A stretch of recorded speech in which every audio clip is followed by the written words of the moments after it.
Hey guys, it's Erica. I just wanted to do a really quick TBR video for December. So I'm one of those people who really needs deadlines and structure, apparently, because I've had things on my TBR list for literally ever, like, you know, a lot of people, but it occurred to me this past week that I just finished a fan fiction that was 350,000 words long, and I could have read 2 novels in the time that it took me to finish that fic. Not that I didn't enjoy it. I enjoyed it quite a lot, which is why I read it, but, you know, maybe I'll just put out into, you know, say it out loud. I'm going to read these books for the month of December. I just decided to pick 4 different categories and then pick things off of my shelf. So the 4 subjects that I chose were something old that was published, you know, at least over a decade ago. A graphic novel. I don't usually get into comics or graphic novels or anything like that, but I am totally willing to believe it's because I haven't found one that appeals to me yet. A new release, something from 2018, and also a reread of something that I've had forever. It's one of my favorites from when I was a teenager, and I've reread before, but I haven't read it in probably over a decade, maybe longer, and I'd like to revisit it and see if it stands up to the test of time for how good I remember it being. So for something old, I have Black Unicorn by Tanith. It's not a very large book, obviously. It's 188 pages. This is actually part of a series, and this is book 1. Black Unicorn is about a girl who is the daughter of a sorceress. She finds in the desert the bones of a unicorn. She assembles it, and it somehow comes to life. And then she ends up leaving and going on some sort of epic journey. So for the second category, I chose Heart of Gold, which is by a team, Eli Baumgartner and Viv Tanner.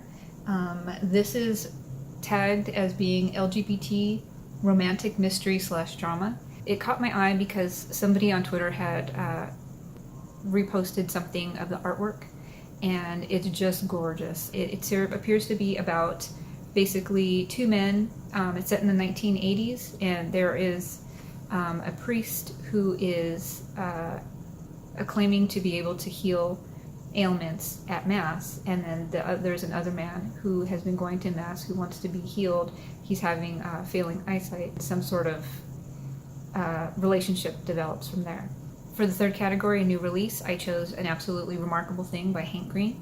I've been watching him and his brother on Vlogbrothers for a number of years. I have actually not ever read a John Green book. I shouldn't play favorites, but Hank is kind of my favorite brother, and I was just really tickled that he was publishing a book, and I wanted to see what he had to say. For the fourth category, a reread, I chose The Rose of the Prophet by Margaret Weis and Tracy Hickman.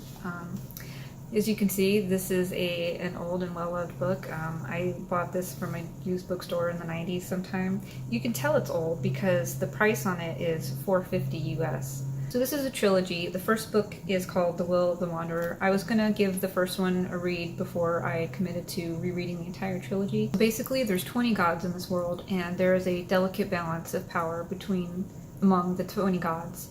And of course, there's that one god who has to be a dick and try to make a power grab and upset the entire balance of the universe. There's 3 main characters in this story. There are 2, like basically a prince and a princess of nomadic tribes that are rivals, nearly enemies. Their god decrees that they need to join together in marriage, get the tribes together so that they can fight this evil god that's threatening the balance. The third character is Matthew, who is like a foreigner. He comes from a different and distant land.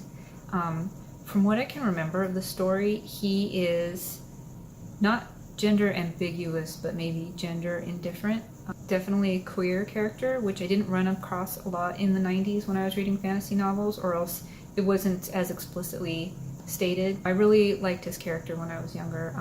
There's a lot of character development from what I can recall. So basically it's up to these 3 people to restore the balance to the world with a host of other supporting characters. So that's it. I just wanted to say these words out loud so that I'm now beholden to myself to finish these books for the month of December. Hey, can I sit there? Pretty please? Berza, that's my seat.